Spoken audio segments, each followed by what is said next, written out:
주님이 제자 가운데 사도 요한에 대해서는 여러 가지로 궁금증이 굉장히 많은 제자지요. 왜냐하면 12 가운데 제일 마지막, 사도 가운데 제일 끝까지 살아남아 있던 제자다. 사도 중에 사도라고 하죠. 그러니까 다른 사람들은 벌써 한 AD 한 70년 그경에 다 죽었잖아요. 이렇게 저렇게 순교 다 했죠. 그랬는데 AD 95년경까지도 살아서 기중에 반모섬에 유배됐다. 귀양 갔다는 거죠. 그래서 그때 반모섬에서 요즘 말하면 주의 날이라 그렇게 표했습니다. 일요일 날 이제 하늘로 불이 올라갔다. 육신이 올라갔다는 얘기가 아니죠. 영적으로 들려 올라갔다. 이리 올라오라. 요한계시록 보면 그렇게 기록됐어요. 그러니까 이리 올라오를 때는 영이 성령으로 충만했던 사도 요한의 영이 불로 올라갔다. 이리 올라오라는 명령을 듣고 영이 올라갔다. 성경엔 그렇게 기록됐거든요. 그런데 사도 요한이 여기 뭐라고 얘기하냐면 나의 어린 자녀들아 그랬어요. 나의 어린 자녀들아. 나의 어린 자녀들이란 말은 주님과 똑같은 표현을 쓰고 있는 거예요. 영이 가난한 자는 복이 있나니 천국이 저희 것이요. 그러셨잖아요. 영이 가난하다는 말은 이제 하나님의 거룩한 사랑의 생명으로 조성된 사람이 책망받고 돌이켜서 성령 받았을 때 그때는 어린아이라고 그래요. 어린아이. 그 어린아이를 이제 불러 사는 말이 그러니까 나이가 육신의 나이가 많든 죽든 그게 문제가 아니라 성령으로 거듭난 사람. 그 사람을 가르쳤을 때 나의 어린 자녀들아 그랬어요. 내가 이런 것들 너에게 쓰는 것은 너희로 죄를 짓지 않게 하려는 것이라. 죄를 짓지 않고 사는 방법. 놀라운 내용이잖아요. 사람이 어떻게 죄를 짓지 않고 사나? 사람이 죄를 짓지 않고 사는 방법도 있다는 사실을 사도 요한을 통해서 지금 듣게 되는 거예요. 사람이 죄 없는 사람이 어디 있겠어요? 신학자들은 그런 얘기 하잖아요. 원죄다, 자범죄다. 원죄는 조상 대대로부터 혈통적으로 내려오는 죄고, 자범죄는 제가 세상에 태어나서 지은 죄다. 이 두 가지로 나눠서 신학자들이 말하고 있잖아요. 그건 거짓말이란 말이에요. 그건 사도 요한이 거짓말이죠. 물과 성령으로 거듭났는데, 그래 거듭난 영이 가난한 자가 죄를 짓지 않고 사는 그 법을 설명하는 거예요. 이런 것들을 너희가 쓰는 것은 너희로 죄를 짓지 않게 하려는 것이라. 죄를 안 짓는 게 무언가? 내가 가장 바라던, 내가 가장 듣고 싶었던 그런 내용 아닙니까? 그런데 죄를 짓지 않고 사는 방법. 그러나 만일 누가 죄를 지으면 우리에게 아버지와 함께 있는 한 변호인이 있으니 곧 의인이신 예수 그리스도시라. 아버지와 아들을 확실히 구분해 설명하고 있잖아요. 요한복음에서도 말씀과 하나님과 말씀이 함께 있다. 함께란 말은 개체가 다르다는 얘기잖아요. 아버지와 아들이 개체가 다르다는 얘기죠. 그러니까 정확하게 삼위일체란 그 교리가 잘못됐다는 거예요. 삼위는 맞아요. 세 분이 계신 것은 하나님 아버지와 아들과 영이 계신 건 맞다는 얘기예요. 그러니까 우리란 복수 쓰셨고 모습들이란 복수 써서 말씀하셨잖아요. 여기서도 사도 요한이 확실히 설명하잖아요. 우리에게 아버지와 함께 있는 한 변호인이 있으니 그러죠. 하나님 아버지와 함께 있는 변호인. 그게 누구라고 그랬어요? 곧 의인이신 예수 그리스도시라 그랬지. 하나님의 약속만 믿고 과감하게 명령에 순종했던 바로 내가 꼭 닮아야 될 예수 그리스도시라. 예수 그리스도를 뭐라고 그랬느냐? 변호인이라 그렇게 해서 변호인. 사도 바울이 사도 요한이 왜 이런 표현을 썼을까? 변호는 누가 합니까? 죄인이 법정에서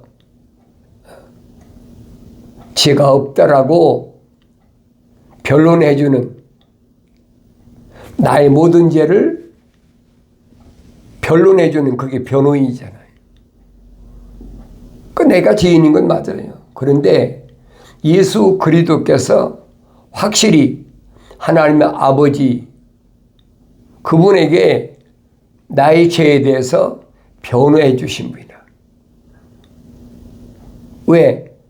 내가 이를 위해서 십자가에 못 박혀 죽을 때 아버지께서 명령하신 대로 내가 십자가에 못 박혀 죽었을 때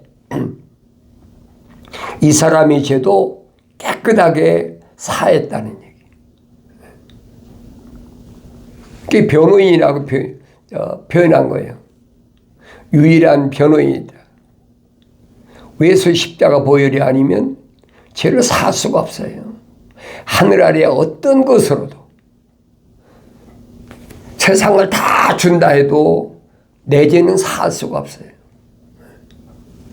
근데 유일하게 하나님의 아들이 2000년 전에 오셔서 내 죄를 사시기 위하여 십자가에 못 박혀 죽으셨다는 거예요.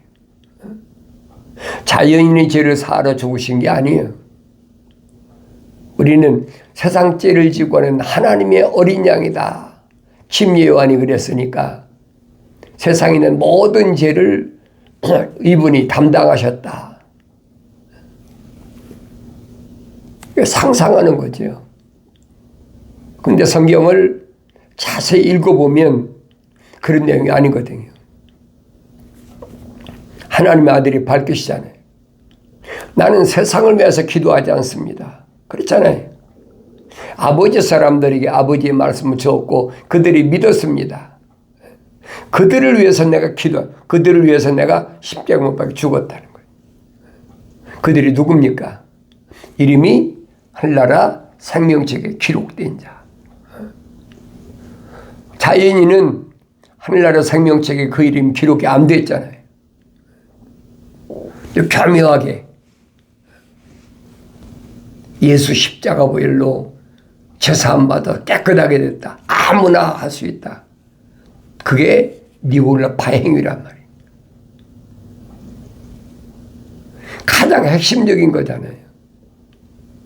제 문제를 뭘로 해결할 겁니까? 하늘 아래서 무엇으로 제 문제를 해결하겠느냐. 아무것도 해결할 수가 없어요. 무엇으로 해결할 수가 없어요. 하늘 아래 금은 보석을 줘도 해결이 안 되고 세상은 통째로 다 줘도 안 돼. 그게 불가능하다는 거지. 오직 무엇으로만 죄를 살 수 있느냐. 하나님의 아들인 예수 그리스도의 십자가 보혈이 아니면 해결이 안 된다는 얘기. 그러니까 내가 창세기 1장, 2장, 3장을 읽어보면 알게 되잖아요. 왜 하나님의 아들이 갈보리산에서 물과 피를 다 쏟으셔야 된다.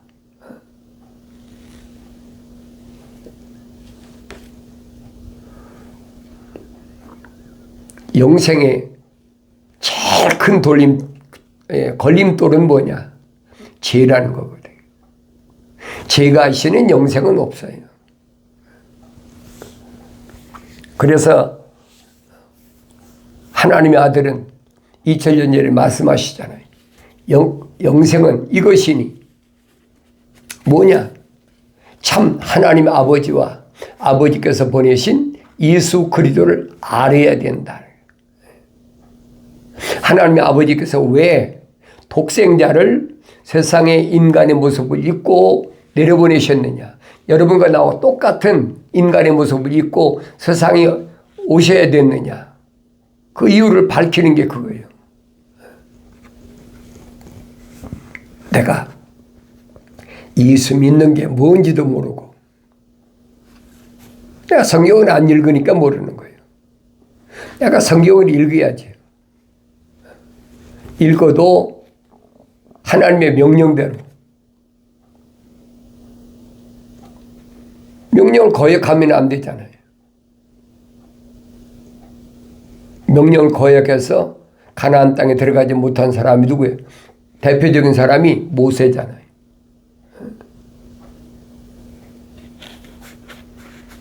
모세 생각해 보세요.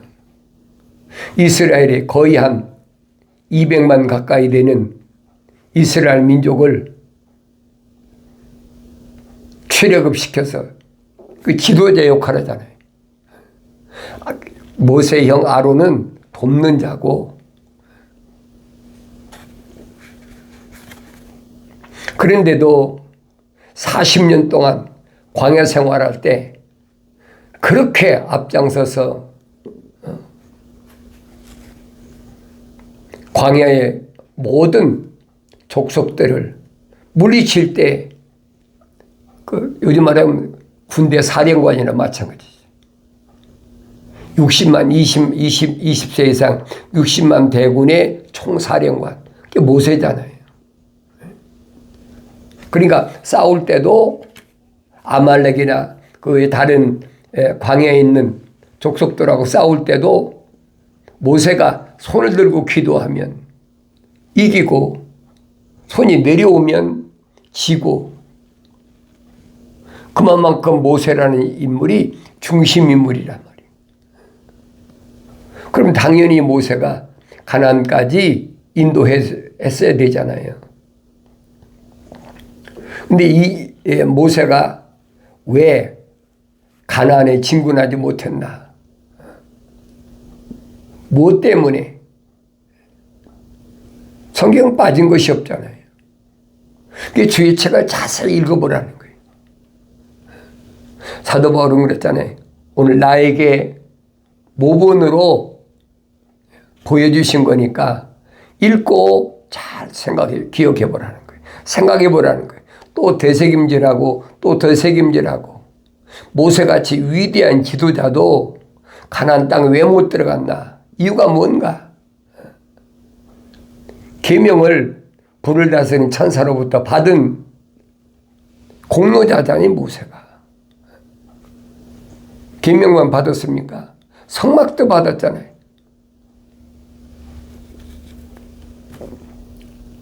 그 성막도 직접 제작을 해서 출애굽할 때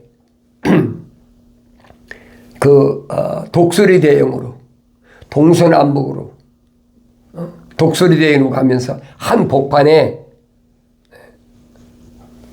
성막을 지도하던 그게 모세 아닙니까? 그런데 가나안 땅에 못 들어갔잖아요. 왜 못 들어갔어요? 생각해 보셨어요? 유대인들은 한결같이 지도자 모세, 우리 조상들에게 광야에서 만나를 내려줬다, 그렇게 착각하고 있는 거예요. 하나님의 아들이 정정하잖아요. 야, 그 모세가 내려준 게 아니야. 모세는 피조물이야. 피조물이 어떻게 하늘에서 만나를 내려주냐? 그건 하늘에 계신 내 아버지께서 내려주신 것이야. 할 말을 잃어버리잖아요. 유대인들이. 그런 모세인데, 그 유대인들은 뭐 모세하면 뭐 자기 조상들을 출애굽시켜서 뭐 최고로 떠받들잖아요. 그런데 정작 가나안은 못 들어갔다. 그 사건이 성경에 기록되어 있잖아요. 왜 못 들어갔나? 모세는 가나안 땅에 못 들어간 것을 이스라엘 백성을 향해서 원망하자니 너희 때문에 그렇다. 내가 왜 가나안 땅에 못 들어간 줄 알아? 내가 계명까지 직접 시내산에 받은 사람인데 다른 게 아니잖아요. 너희 때문에 못 들어갔다. 이스라엘 백성이 원망하잖아요. 그러니까 내가 성경을 읽어야 된다고요. 왜 그랬을까? 그 엄청난 모세 오경을 기록했다는. 그럴 수밖에 없지요. 하나님이 벌써 애굽의 바로의 하셉슈토 공주의 양아들로 들여보내가지고 거기서 40년 동안 문무를 겸한 아주 완벽한 그런 사람으로 만들어서 지도자를 세워놓으셨잖아요. 그게 하나님이 창조의 큰 그림이 내 눈에 보여야 된다는 얘기예요. 그런 모세인데도 못 들어갔다. 왜 그래요? 시내산에 올라가서 40일 동안 산에 뭐가 있겠어요? 40일 동안 있는 동안에 불을 다스린 천사로부터 뭘 받았어요? 십계명 받았잖아요.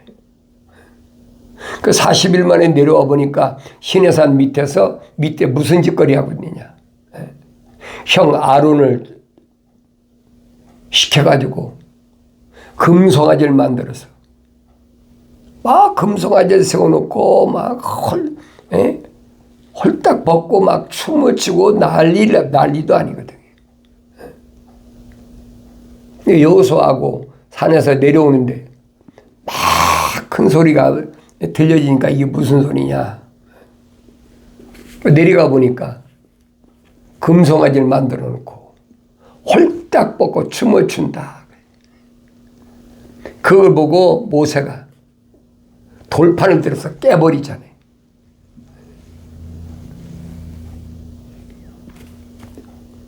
우상을 만들었다. 그 40일을 참질 못해. 한 달 열흘인데. 출애굽 역사를 생각해 보세요. 자기들 애굽에 있을 때 10가지 재앙 내리는 거 다 체험했잖아요.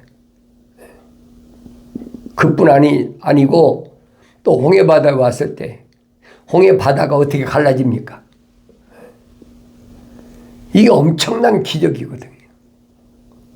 근데 그거 다른 사람이 체험한 게 아니라 자기 조상들이 체험한 게 아니라 자기들이 직접 체험했어요. 그런데도 이걸 믿지 않아.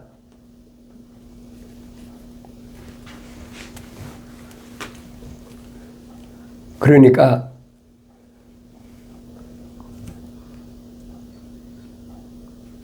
그런 기적을 체험한 사도 바울은 그 홍해바다 갈라진 것을 뭐라고 그랬습니까? 침례받았다 그렇게 표현했어요. 침례받았다. 우리 조상들이 홍해바다를 걷는 것은 침례받았다. 그런데도 이 어리석은 사람들이 인내하지 못하는 거죠.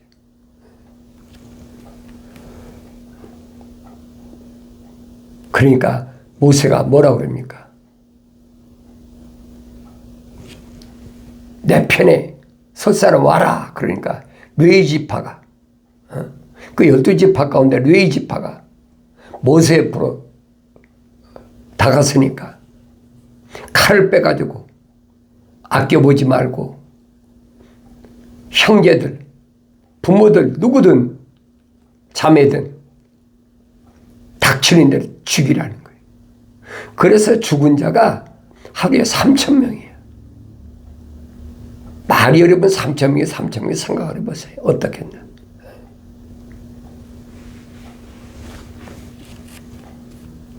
그저 뭐 홍수가 나서 뭐 몇십 명 죽었다, 몇백 명 죽었다 그래도 뭐 엄청난 죄라고 그러는데 3,000명 죽어보라고 어떡하나요? 그것도 칼로 도륙이 현장이잖아요. 그 엄청난 피비린 나는 그걸 목격한 모세가 어떻게 했어요? 간절히 기도하잖아요. 성경에 그래 간구했다. 그렇게 안 하면 하나님의 진노가 가만 안 놔두니까 살리기 위해서 그렇게 피를 흘리게 한 거예요. 그러면서 간절히 기도하잖아요.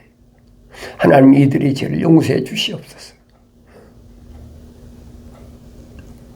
어렵게 이 광야까지 데리고 나왔는데 여기서 만약에 이들이 이렇게 하루에 3,000명씩 죽어진다면 그 뭐 200만이라도 그 얼마나 살겠습니까?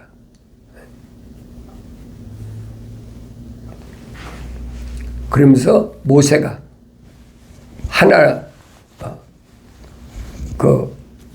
하나님께 기도할 때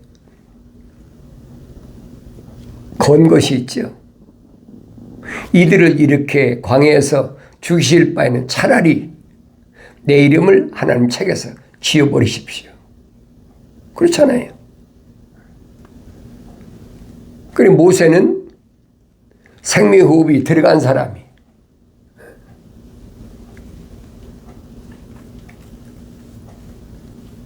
불을 다스리는 천사로부터 직접 지시받아가지고 통치자가 된 거예요. 그런데도 마지막에 가서 40년 마지막에 가서 무슨 일이 벌어집니까? 목이 마르다고 이스라엘 백성들이 아우성을 치고 또 기도할 때 천사를 통해서 뭐라고 응답받습니까? 무리바 반석에 명하라. 명하기만 하면 물이 나오니까 왜? 전에 한번 반석을 지팽으로 쳐가지고 물이 나왔잖아요. 그러니까 이번에는 명령만 하라는 거예요. 명하라.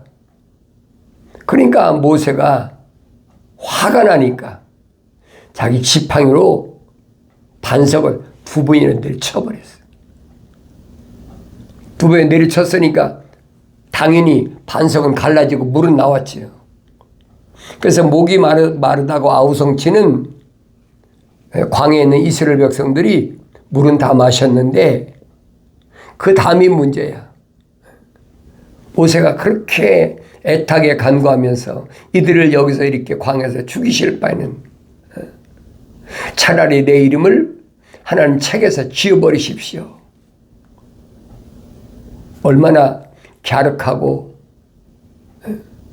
뜨거운 사랑의 마음을 가진 지도자입니까? 근데 하나님의 대답은 천사를 통해서 뭐라고 왔느냐? 누구라도 내 말에 거역하면 말이 누구라도 내 말에 거역하면 내가 그 이름을 내 책에서 지워버리겠다. 이게 하나님의 명령의 엄중함을 보여주고 있는 말씀이에요. 그걸 깨달아야지요. 하나님의 명령을 거역한다? 이건 상상도 못할 일이에요. 지도자 모세가 엄청난 실수를 한 거예요. 그 용납이 안 되는 거예요. 그러니까 모세가 죽을 때가 120세입니다. 120세인데 눈이 아주 초롱초롱하고 눈이 흐리지 않다고 그래서 성경에 기록된 것을 봅니다. 그리고 그 육체가 얼마나 강건한가. 누구산에 올라가서 자 가나안 땅 약속의 땅 아브라함에게 약속했던 너희 조상 아브라함이 약속했던 가나안 땅 다 둘러봐. 다 보여주고 뭐라고 합니까? 넌 여기서 죽어. 얼마나 기가 막힌 얘기예요. 그래서 우리는 하나님의 말씀 가운데서 하나님의 명령에 엄중함을 깨달아야 된다. 이게 죄라는 제가 문자를 여러분에게 여러 차례 말씀드렸잖아요. 죄가 뭐냐? 한문으로 넉사자에다가 안이비자 네 가지 하지 말아야 될 거. 그게 죄라는 거예요. 그런데 오늘 사도 요한은 뭐라고요? 너희로 죄를 짓지 않게 하려는 것이라 그랬어요. 요한복음이나 요한 1, 2, 3서를 쓴 것은 요한계시록을 쓴 것은 다른 게 아니에요. 죄를 짓지 않게 하기 위해서 썼다는 거예요. 누구에게? 거듭난 물과 성령으로 거듭난 어린 자녀들에게. 성령 받았으니까 이제 막 태어났잖아요. 바울이 시리아 다마스커스에서 3년 동안을 하나님 말씀을 상관, 소위 말하면 갓난 아기들로서 젖을 먹고 장성한 기간이 3년이잖아요. 지금 똑같은 얘기라고 했어요. 사도 요한이. 어린 자녀들아, 뭐 이 껍데기 육체가 어리다고 어린 자녀가 아니에요. 나이가 아무리 많아도 이제 성령으로 다시 시작됐으면 그게 어린아이란 말이에요. 그래서 사도 요한이 내가 이렇게 쓰는 것은 너희로 죄를 짓지 않게 하라는 것이라. 그러나 만일 죄를 지으면 그랬어요. 죄를 지으면 우리에게 아버지와 함께 있는 한 변호인이 있으니 곧 의인이신 예수 그리스도시라. 어린 양의 피로 제사함 받는 것밖에 없다. 그는 우리의 죄들을 위한 화목제물이시니 우리뿐만 아니라 온 세상의 죄들을 위한 것이라. 2000년 전에 주님께로부터 선택받은 제자들이 죄뿐 아니라 나가서 계속 예루살렘과 유다와 사마리아 땅 끝까지 이르러 복음이 증거되어야 되니까 주님도 말씀하시잖아요. 이들뿐만 아니라 이들이 가서 복음을 전했을 때 믿어야 될 사람, 믿어야 땅 끝까지 이르러 믿어야 될 그들을 위해서 내가 기도합니다. 그들이 죄를 위해서도 주님이 십자가 못 박혀 죽으셨다는 거예요. 그래서 내가 하나님의 말씀을 올바로 깨닫는다면 나라는 존재는 예수 십자가 보혈이 아니면 피가 아니면 절대 죄를 사함받을 수 없는 사예요. 하나님의 거룩한 생명으로 조성됐으면 뭐 할 겁니까? 성령 받아야 되는데 성령 받으려면 뭐 해야 됩니까? 예수 십자가 보혈로 제사함 받아야 성령이 오시는 거예요. 그래서 우리의 모습들이라 표현한 거예요. 하나님 아버지께서 흙으로 빚으시고 코에다 생명흡을 불어넣어서 하나의 살아있는 혼이 됐다면 그 사람이 세상에 나와서 무슨 죄를 졌든 간에 하나님의 아들이 육신 입고 있어서 물과 피를 다 쏟으셔서 깨끗하게 해서 그래서 완전 그때 성령이 오셔서 완성시킨다는 거예요. 이런 말씀을 내가 올바로 깨닫고 어떤 죄가 있느냐 그 문제가 아니라는 거예요. 자백하라. 스스로 자백하라는 거예요. 그럼 그는 의로고 미쁘사 우리 모든 죄에서 해방시킨 시킨다는 약속입니다. 이것이 예수 안에 있는 생명의 성령의 법이에요. 말씀을 통해서 깨끗하게 제사함받고 하나님 말씀을 올바로 깨닫는 복된 은혜가 있어지길 바랍니다.